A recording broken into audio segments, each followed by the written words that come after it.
Okay, good morning all.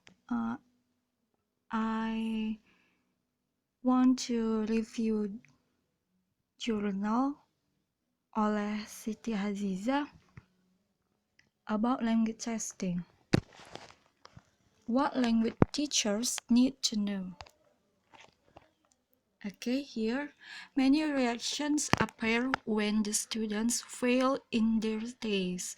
The teacher will probably accuse the students of being lazy, inattentive, and incapable, and etc. It is not fair if students are always blamed when their test results are bad. The good students' achievement may look bad on the test result.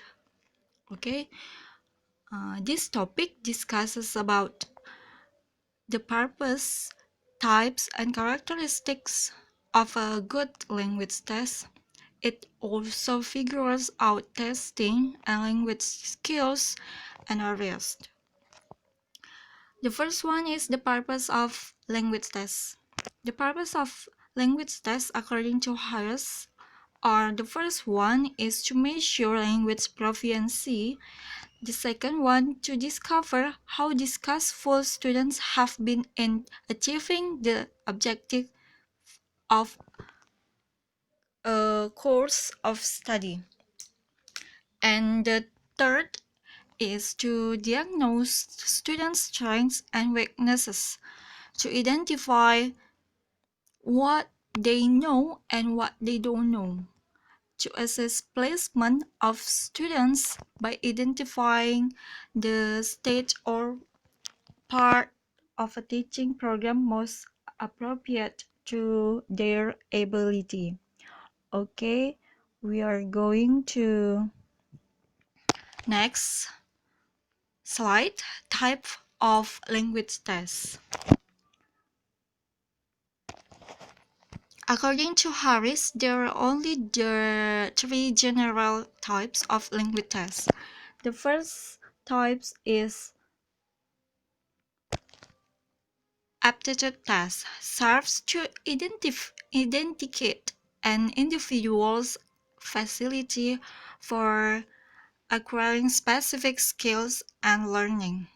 The second, proficiency test, it indicates what an individual is capable of doing now, or as the result of his cumulative learning experiences. The third is achievement test, indicates the extent to which an individual has mastered the specific skills of information acquired in a formal learning situation. Okay, in the next slide is characteristic of a good test. All good tests possess three qualities. There are validity, reliability, and practically, according to City. Here, validity is of a test. Validity of a test is the attempt to which it measures what it is supposed to measure and nothing else. Every test, whether it is an informal classroom test or a public examination, should be as valid as the contractor can make it. Okay, Tinambunan divides validity into three types of validity. There are content validity, creation related validity, and construct validity. There are types of validity that have been identified and commonly used in educational and psychological measurement are content validity, creation-related validities, or predictive and concurrent, and the last is constructs validity. Okay, reliability. Okay, the second is reliability. The second characteristic of a good test is reliability. Reliability refers to the consistency of the test score. A test should be reliable because an unreliable test doesn't measure anything.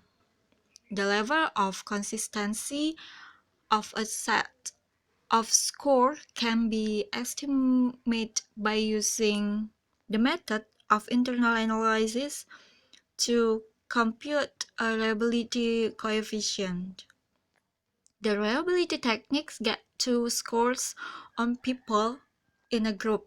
By the first is by the test-retest method, in which we administrate the test twice to the same students. And the next is by using two comparable forms of a test. And the last, by using name-split half method. Consequent, consequent, consequent, okay, sorry. Consequently, it is important for teachers to determine the consistency of the score from their test R, so that those scores can be used to make instructional decisions about students wisely. Okay, the next is practicality. The third characteristic of a good test is practicality. Employability for practicality includes a variety of practical, common sense considerations for making it easy to apply the test and interpret the result.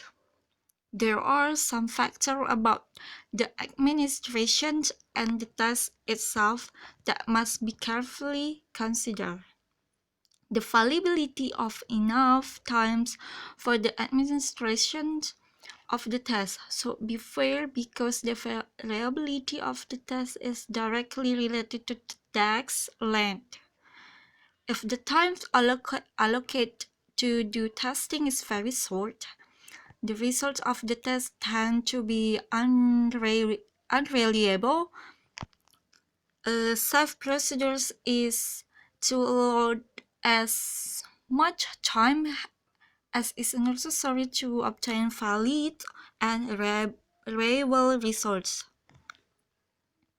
Okay, the next is testing the language skills. The four major skills in language are listening, speaking, reading, and writing. According to Hatton, the ways of assessing performance in the four major skills may take the form of tests of first one is listening atau auditory comprehension, in which short utterances, dialects, talks, and lectures are given to the tests. The next is speaking ability, usually in the form of an interview, a picture description, role play, and a problem-solving task involving pair work or group work. Okay, reading comprehension, in which questions are set to test the student's ability to understand the gist of a text and to extract key information on specific points in the text. And the last, writing ability, usually in the form of letters, reports, memos, or memorize message, instructions, and account of part event, and etc.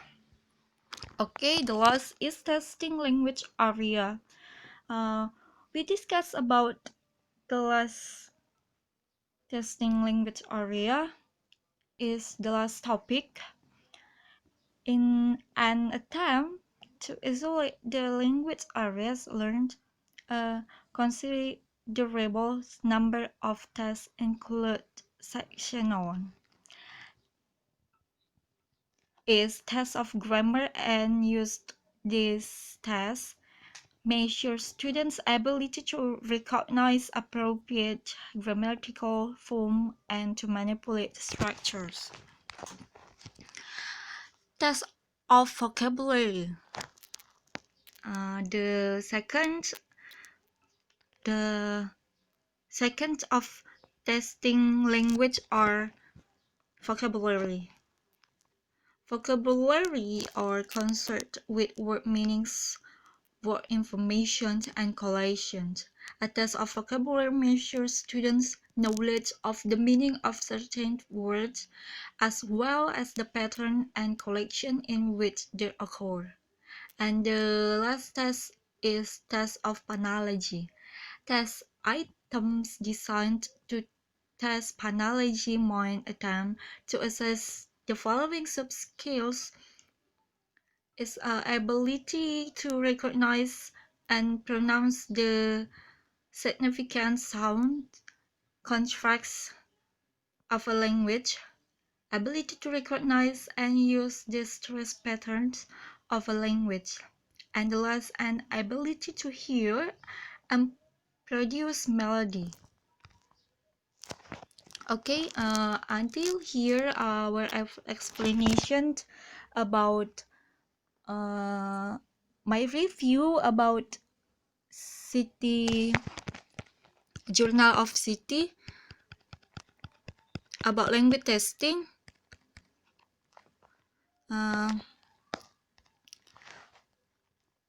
About what language teacher need to know. Okay, thank you for watching and good morning.